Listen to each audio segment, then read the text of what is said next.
Hello दोस्तों, स्वागत है आपका हमारे YouTube channel stay home and keep learning पर। मैं हूं अंकित और आज मैं आपसे बात करूंगा भारत सरकार द्वारा लाई गई नई शिक्षा नीति 2020 के बारे में। इस नई शिक्षा नीति के प्रावधानों को देखकर लगता है जैसे कि हमारे विद्यार्थी भविष्य में एक काफ़ी गुणवत्तापूर्ण शिक्षा प्राप्त करने वाले हैं और साथ ही साथ उन्हें एक प्रैक्टिकल नॉलेज भी दिया जाएगा ताकि भविष्य में उन्हें किसी प्रकार की समस्या ना हो। तो चलिए इस नीति के बारे में और अधिक जानते हैं। ये एक ट्वीट है हमारे प्रधानमंत्री नरेंद्र मोदी जी का जिसमें उन्होंने नई शिक्षा नीति 2020 के पिलर्स के बारे में बताया है, जो कि है एक्सेस यानी इसकी पहुंच सब तक होगी, इक्विटी इसमें सभी की भागीदारी होगी, क्वालिटी यानी इससे हमारी शिक्षा व्यवस्था गुणवत्तापूर्ण बनेगी, अफोर्डेबिलिटी यानी यह काफ़ी किफ़ायती होगा और अकाउंटेबिलिटी यानी यह जवाबदेह भी होगा। तो चलिए इस नई शिक्षा नीति के बारे में और भी जानते हैं। सरकार ने बुधवार यानी 29 जुलाई 2020 को नई शिक्षा नीति को मंजूरी दे दी। करीब 34 साल बाद हमने कोई नई शिक्षा नीति अपनाई है जो कि स्कूली शिक्षा से लेकर उच्च शिक्षा तक कई बड़े बदलाव लाएगी।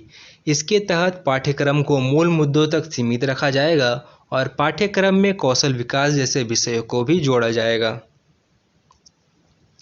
इस नीति की सबसे मुख्य विशेषता यह है कि स्कूली शिक्षा और उच्च शिक्षा के साथ कृषि शिक्षा, कानूनी शिक्षा, चिकित्सा शिक्षा और तकनीकी शिक्षा जैसे व्यावसायिक शिक्षाओं को इसके दायरे में रखा जाएगा और इसका मुख्य उद्देश्य होगा छात्रों को पढ़ाई के साथ साथ किसी लाइफ स्किल से सीधे जोड़ना, ताकि भविष्य में छात्रों को अपने रोजगार को लेकर किसी भी प्रकार की समस्याओं का सामना न करना पड़े।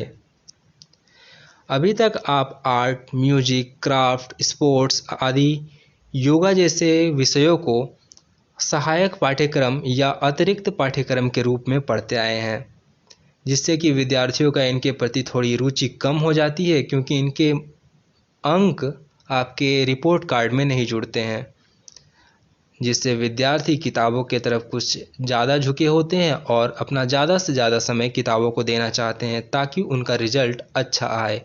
परंतु अब ऐसा नहीं होगा। अब आर्ट, म्यूजिक, क्राफ्ट, स्पोर्ट्स और योगा जैसे विषयों को भी मुख्य पाठ्यक्रम का हिस्सा बनाया जाएगा और इन्हें एक्स्ट्रा करिकुलर एक्टिविटी भर नहीं कहा जाएगा। आयोग ने शिक्षकों के प्रशिक्षण पर भी काफ़ी जोर दिया है, क्योंकि जैसा कहा गया है कि एक अच्छा टीचर ही एक अच्छे स्टूडेंट को तैयार कर सकता है।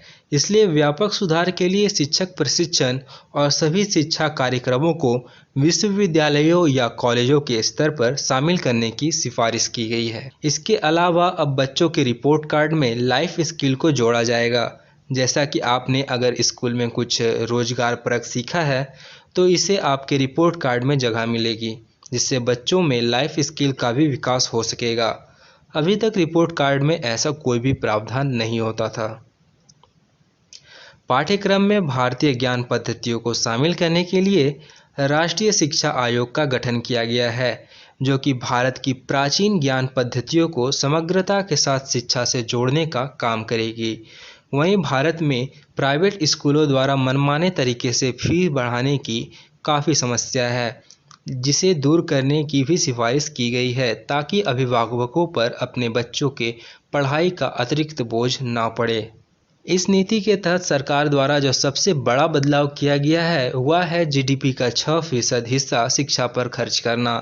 अब तक सरकार केवल 4.43% हिस्सा ही हमारी शिक्षा व्यवस्था पर खर्च करती आई है, जो कि भारत की जनसंख्या के हिसाब से काफ़ी कम है और अगर इसकी तुलना दूसरे विकासशील या विकसित देशों से की जाए तो भी यह काफ़ी कम है।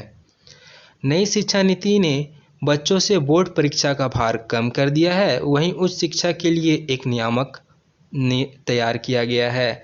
अगर इंजीनियरिंग जैसे विषयों में पढ़ाई छूट जाती है तो सर्टिफिकेट या डिप्लोमा दिया जाएगा। इसमें 2030 तक प्री प्राइमरी से उच्चतर माध्यमिक तक 100% व उच्च शिक्षा में 50% प्रवेश दर हासिल करने की बात कही गई है। इस नीति के तहत जैसा कि मैंने पहले भी कहा, मानव संसाधन विकास मंत्रालय का नाम बदलकर शिक्षा मंत्रालय कर दिया गया है।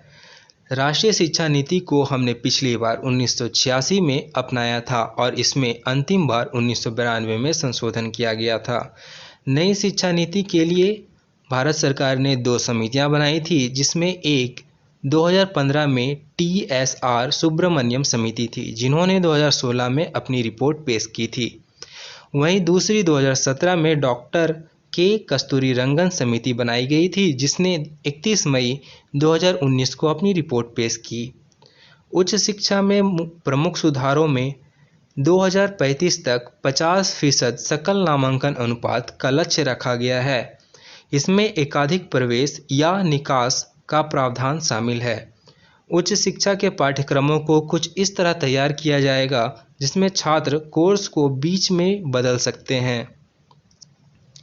नई शिक्षा नीति में 10+2 के प्रारूप को पूरी तरह से खत्म कर दिया गया है। अब इसे 10+2 से बांटकर 5+3+3+4 प्रारूप में ढाल दिया गया है, यानी कि अब स्कूली शिक्षा 15 वर्षों की होगी, जिसमें पहले चरण में 3 साल प्री प्राइमरी तथा 2 साल पहली और दूसरी कक्षा की पढ़ाई होगी। वहीं दूसरे चरण में कक्षा 3 से 5 तक की पढ़ाई होगी। तीसरे चरण में कक्षा 6 से 8 तक की पढ़ाई होगी तथा चौथे चरण में 9वीं से 12वीं तक की पढ़ाई होगी। तीसरी, 5वीं और 8वीं कक्षा के संबंधित अथॉरिटी द्वारा परीक्षाओं का आयोजन किया जाएगा, यानी इन कक्षाओं का परीक्षा स्कूलों द्वारा लिया जाएगा। वहीं 10वीं और 12वीं बोर्ड की परीक्षाएं जैसे होती रहेंगी। छात्रों को 2 बार बोर्ड देने का मौका मिलेगा, जिससे कि छात्रों को इस बात की छूट मिलेगी कि अगर वह चाहे तो अच्छे अंक के लिए दोबारा बोर्ड की परीक्षा दे सकते हैं, जिससे छात्रों पर से अतिरिक्त दबाव कम होगा। साथ ही साथ स्कूलों में कला, वाणिज्य व विज्ञान वर्ग का कोई कठोर पालन नहीं होगा। अब छात्र जो भी पाठ्यक्रम चाहें वह ले सकते हैं। उच्च शिक्षा के मद्देनज़र कई सुधार किए गए हैं। सुधारों में ग्रेडेड एकेडमिक, प्रशासनिक और वित्तीय स्वायत्तता आदि शामिल हैं। मल्टीपल एंट्री और एग्जिट सिस्टम में पहले साल के बाद सर्टिफिकेट, दूसरे साल के बाद डिप्लोमा और 3-4 साल के बाद डिग्री दी जाएगी। नई शिक्षा नीति के तहत एमफिल कोर्सेज को पूरी तरह से खत्म कर दिया गया है। 4 साल का डिग्री प्रोग्राम होने के बाद MA और फिर बिना एमफिल के PhD कर सकते हैं। नई शिक्षा नीति में सभी उच्च शिक्षा के लिए एकल नियामक का गठन किया गया है। साथ ही साथ क्षेत्रीय भाषाओं में कोर्सेज की शुरुआत की जाएगी तथा कक्षा 5 तक मातृभाषाओं को निर्देशों का माध्यम बनाया जाएगा। साथ ही साथ स्कूलों से दी जाने वाली रिपोर्ट कार्ड में सभी चीज़ों की जानकारी दी जाएगी। इसी के साथ यह वीडियो यहीं समाप्त होता है और इसी के साथ मैं यह भी कहना चाहूँगा कि कोई भी नीति खराब नहीं होती है, खराब होता है उसका क्रियान्वयन। अगर क्रियान्वयन अच्छा हो तो एक खराब नीति भी शायद अच्छा कर जाए, परंतु अगर क्रियान्वयन बहुत ही खराब होता है तो एक अच्छी से अच्छी नीति भी अच्छा नहीं कर पाती है। इसलिए हमें यह उम्मीद करना चाहिए कि इस अच्छी नीति का अच्छे से क्रियान्वयन हो, ताकि भविष्य की हमारी पीढ़ियों को इसका लाभ मिल सके, विद्यार्थी गुणवत्तापूर्ण शिक्षा प्राप्त कर सके और अपने जीवन में आगे बढ़ सके। Thank you for watching. अगर आपको हमारा वीडियो पसंद आया है तो इसे लाइक कर दें, अपने दोस्तों के साथ शेयर करें और अगर अब तक आपने हमारा यूट्यूब चैनल सब्सक्राइब नहीं किया है तो इसे सब्सक्राइब कर लें। मैं मिलता हूँ आपसे एक नए वीडियो में एक नए टॉपिक के साथ। तब तक stay home, stay safe and keep learning.